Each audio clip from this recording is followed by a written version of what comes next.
Hey there, everybody. Welcome to our review of The Handmaid's Tale, Season 5, Episode 6. Is this the ending you saw coming? Raise your hand. Okay, yeah, this is not the ending I saw coming. At least not in the way that I saw it happening. I am actually a little bit surprised. I'm not saying I'm surprised in a good way. I'm just saying that I'm surprised. Listen, they really set up in this last episode that Serena was basically the first Canadian handmaid. She was just starting to kind of realize it. And as this episode was going on, she was realizing it more and more and more and more, that I was kind of like, okay, this whole June is getting captured. Hey, I want to be there to watch what happens. I'm like, okay, Serena, I think we all see you. You need an escape, and she's your escape.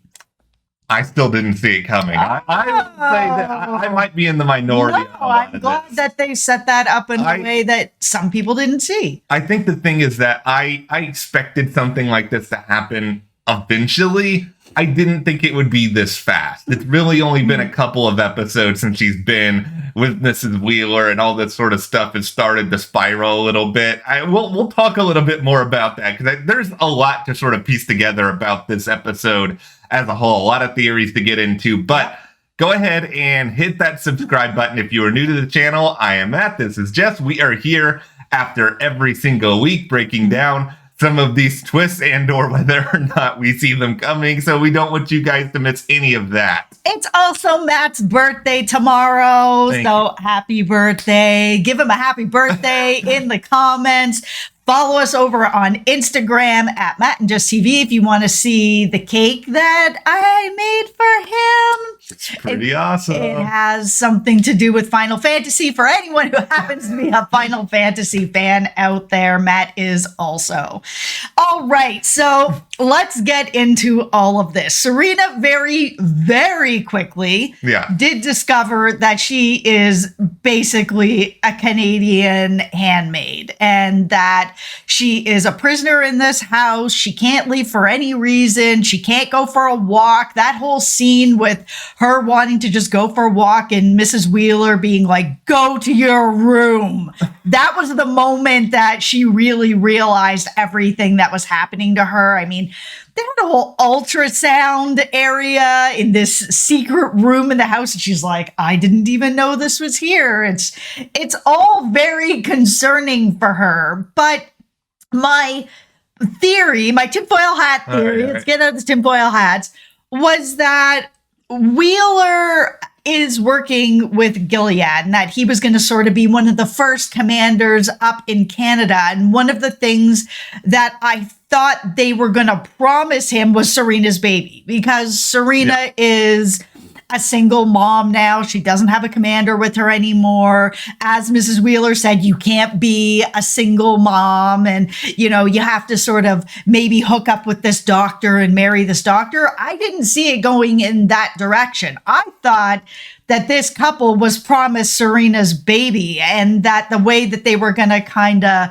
make this trade with her was like, hey, we have June, and we're willing to not give her back to Gilead, who's going to probably let her go again. We're willing to instead really take care of the situation, but in exchange, you're going to give us this baby. Yeah, I thought there was a chance that we were going to see the Wheelers try to take the baby. That just made a good bit of sense based on everything that was sort of set up, because it's like, okay, well, why are you guys taking care of her as much as you are? Like, that actually makes more sense to me than the, here's a doctor, why don't you go and date this doctor, and then you guys can raise the baby together that way. No, that doctor thing didn't make a lot of sense to me. It felt kind of strange that they were trying to push this doctor angle. Oh, you got to get married up sort of thing. And that it really wasn't a situation where the Wheelers are planning to take the baby, because they they had set it up so well that this is where this was going with the ultrasound room, with Mr. Wheeler giving her, the pills to be like, oh, we got to make sure you're okay. With Mrs. Wheeler being like, no, you have to rest. Go to your room. I was like, oh, this is more where they're going with it. So yeah, this whole doctor thing that came up was a surprise for me. I was kind of like, oh, okay, all right. It felt more like Serena was going to be the first Canadian handmaid. Or what if this was all a game of elaborate 4D chess, where maybe the Wheelers knew that she wouldn't want to date the doctor, that she would say no to the doctor idea, and then when they eventually take the baby and, she is in that position of, okay, you're basically a Canadian handmaid, then they're like, oh, well, we gave you an option and, you said no. And it's like, okay, well, you knew that she was going to say no. So you just basically wanted to sort of put this justification out there into the universe. Yeah, for sure. And it could have very well, that's a good tinfoil hat theory. Thank you very much. That maybe in Canada, they're trying to do things a little bit different at the start, where, instead of just rounding up all the women and putting them into different categories and ceremonies, that, they were trying to sort of have it be a little more, you have a choice, but not really have a choice. I mean, even the doctor said he had a Martha, and I was like, whoa, okay. Yeah, there's a lot of strange stuff that's happening in this particular part of the world. Like that is clear. Now, Serena eventually, comes up with this plan, decides, okay, you know what? I'm going to go down here. I'm going to see what's happening to June, face to face. Like, I think the thing that I'm the most sort of curious about in trying to get inside Serena's head is that at what point did she actually decide every individual element of this decision? Like, at what point did she decide, okay, you know what? I'm not going to kill June. At what point was she like, okay, you know what? I am going to use June on some level? Because the most interesting part of all this to me is, of course, we've talked about the, incredible plot armor that June Osborne has as a character. Oh my goodness, she is covered in plot armor. Yeah, it's just the situation where in that moment where Serena's got the gun, does she realize that she needs June on some level? Does she keep her alive just because she's pregnant and she needs some element of help? I mean, could she have gotten that help elsewhere? It's just like choosing to not only keep her alive, but then also have her, drive. There's a lot of risk here. Yeah, I think she was kind of freewheeling, if you'll excuse the pun, trying to figure out what she was going to do. I think all she knew was, this is an opportunity to get out of this house. I'm not even allowed to go for a walk. So she manipulated Mr. Wheeler into letting her go so that she can be the person to take out June for Fred. And it was such a believable story that I understand why Mr. Wheeler was like, okay, you know what? I'm okay with this sort of thing. And there was that moment where she was saying goodbye to Mrs. Wheeler, where you could see on Mrs. Wheeler's face that she kind of was a bit worried of her leaving this house at all.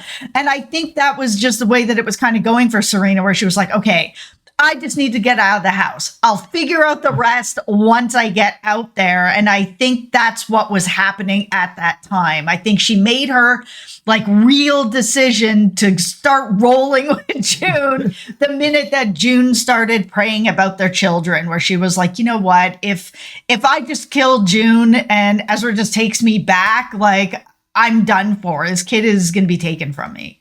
I love the writing choice with June's prayer, by the way, because that is really one of the moments where I was more surprised than anything, because I thought that prayer was going to be very defiant. I thought that she was going to say something about Serena to make her even angrier, and she kind of goes in this other direction. And yeah, I think straight manipulation. It was effective manipulation. I think it actually did. It did get through to Serena on some level, and I think if we are setting up this June Serena, working together angle, I think the question now becomes, how serious is Serena about either the idea of changing, about the idea of realizing the error of some of her ways? I think it's a manipulation on her part as well, where she's like, okay, I need June at this point in order to survive. So I'm going to kind of go along with maybe some of June's ideology for a little while to make her think I'm on board. Like, is that going to be a thing? Are they the Thelma and Louise of Gilead? Oh boy, they're going to drive that car. Listen, I do not want to see some like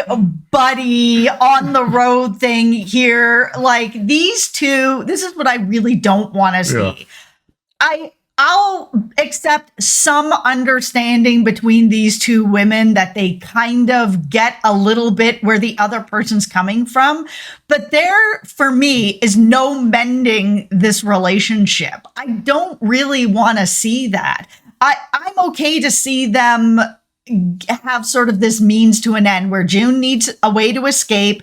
So does Serena, and that they're going to use each other to be able to get to that point and then go their separate ways. What I do not want to see going into the end of this season or going into next season is the two of them teaming up to take down Gilead. I'm just not going to buy it. I buy this particular bit of plot armor around June because we just watched what happened with Serena, this buildup of basically she's a prisoner, she's going to be a handmaid, she's going to lose her baby, everything is just going so sideways for her that, you know, she's so desperate that she will even work with June to get out of this. But I don't really want to see these two have more of an understanding. We're already kind of getting that storyline with Aunt Lydia and everything that happened with Putnam and everything that happened with Esther, where Esther has shown up pregnant and Lydia's like, what? How did this happen? Like, you weren't posted yet. Like, oh my goodness. And Esther tells her what happened and she believes her, goes to Lawrence. Lawrence is like, what do you want us to do about this? Like, it was one day before she was supposed to be posted. This brings me to a very big question. I'm just sort of wondering, and, you know, we can all talk about it, but what was Commander Lawrence's motivation when it comes to killing Putnam or having Nick kill Putnam in this episode? Because we all know our good friend, Commander Lawrence, is a man of great mystery. Now, there's two different things going on here. Number one, there can be the moral disgust at what it is that Putnam did, which is awful. I think we can all agree on that. And then there's this other part of it where Putnam just basically goes and wags his finger in his face at Lawrence and is just like, you know, that New Bethlehem idea that you have that we know supposedly involves like bringing these people back to Gilead. That's never going to happen. So you just need to sit down, shut up, and just take whatever gets coming to you. Now, did he do this because he hated what happened to Esther, or did he do this because he was standing in the way of his plan? Or is it actually a little bit of both? Can that be okay?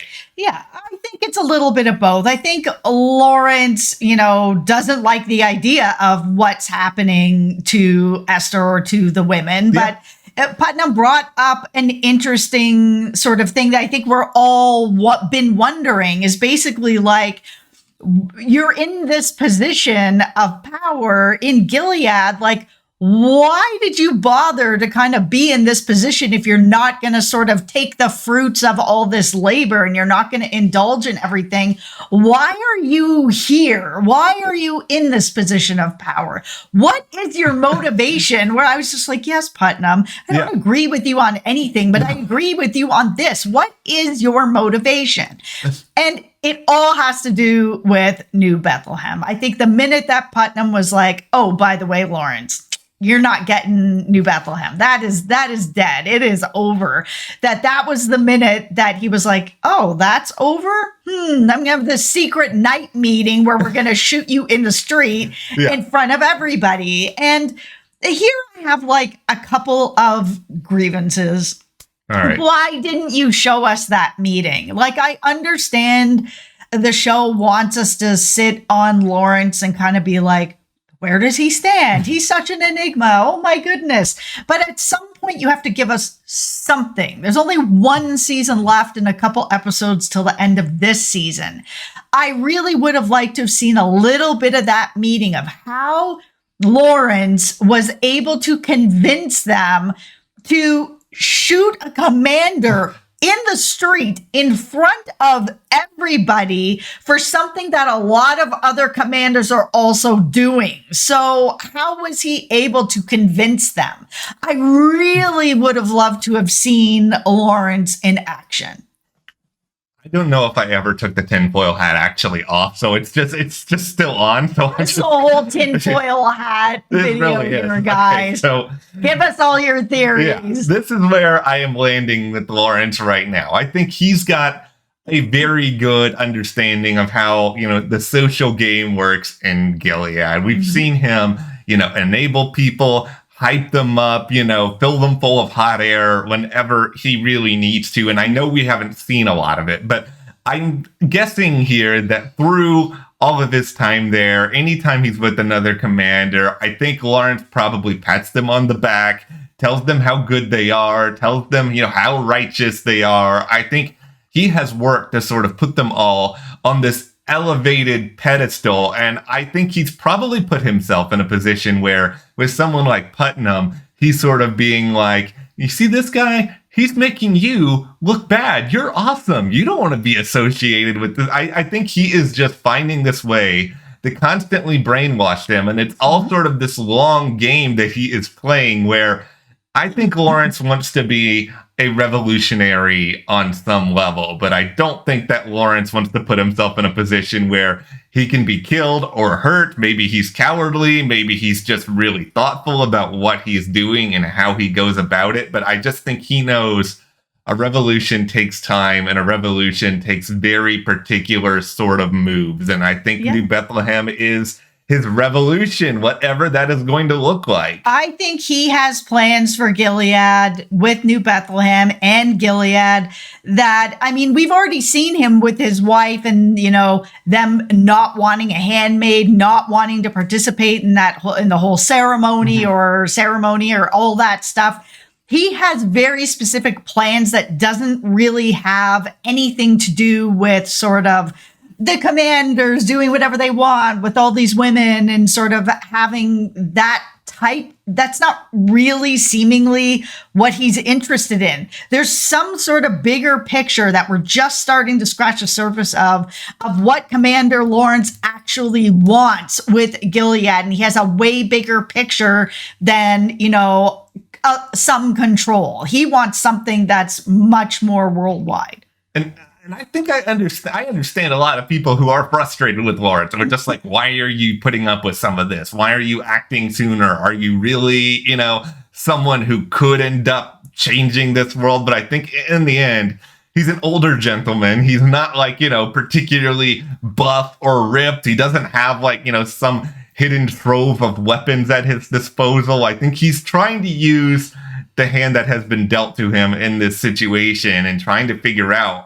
the way to deal with it, to handle it. And I want to hope that he can sort of change things for the better. This is still a very dark show, though, so I'm still a little bit worried. Yeah, I don't necessarily think that Commander Lawrence is looking to change things for the better. I think he has a plan that suits him and what he thinks Gilead should be and what he thinks New Bethlehem should be. And while he may not have ever really wanted to deal with handmaids and that sort of thing, I don't really trust, just because of the way that they've made Commander Lawrence, I don't trust that he's actually trying to change things for the better. I think he's trying to change them for his better, where he has some sort of power. He's able to spread the word that he wants to spread without sort of all this, the handmaids and everything sort of being taken advantage of in that way. That's where I'm sort of like, we need to actually know a bit more. You don't have to give us the whole hand, but just a little bit more of what it is that Lawrence is working towards. There just isn't that much time left. All right, we got to talk about Janine here for a second, because she's like the ultimate example in this episode of somebody who like comes into the basketball game for 2 minutes, scores like 15 points, gets like 5 rebounds, gets the crowd going crazy with her whole line here of just like, why couldn't I have seen that happen with Putnam? It's like, you know what, Janine, I understand that fully. Like, just She's been through it. Yeah, and even seeing Lydia's reaction to it, where, she says that, which, if this was seasons ago, she would have been punished for that for sure. But Lydia was like, yeah, it's too bad that you weren't there, but at least you have this moment where he's up on the wall. You can have a little bit of justice for what happened to you with Putnam. That's why I'm so conflicted coming out of this episode, because it's like, I want to have hope that there's a chance here for, the tides to turn on some level. Lydia is starting to change on some level. I want to believe in Lawrence, but this is still Gilead. This is still the Handmaid's Tale. And, there's still all these questions, about Luke, about what's going to happen to June with Serena. It's just like, I don't want to get my hopes up.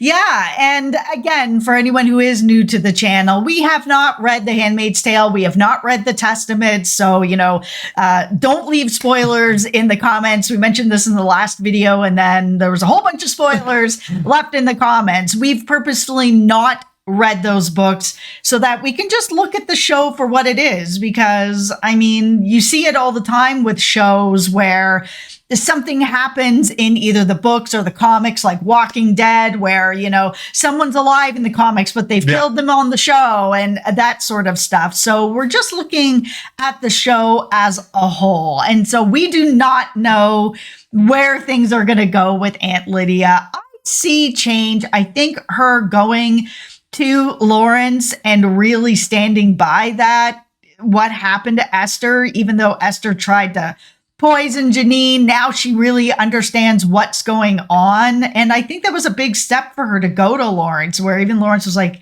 you have to remember your position. But then he went and used that later. Oh, Lawrence. Lawrence, okay. Please, someone, Bradley Whitford, can you give me a call and just explain your character to me? Like, at this point, where do you land, man? Yeah, no kidding. All right, well, just go ahead and hit that subscribe button. We will be back, of course, to talk more Handmaid's Tale throughout the rest of the season. We're closing in on the finale. Yep. Thank you guys so much. We'll see you here next time.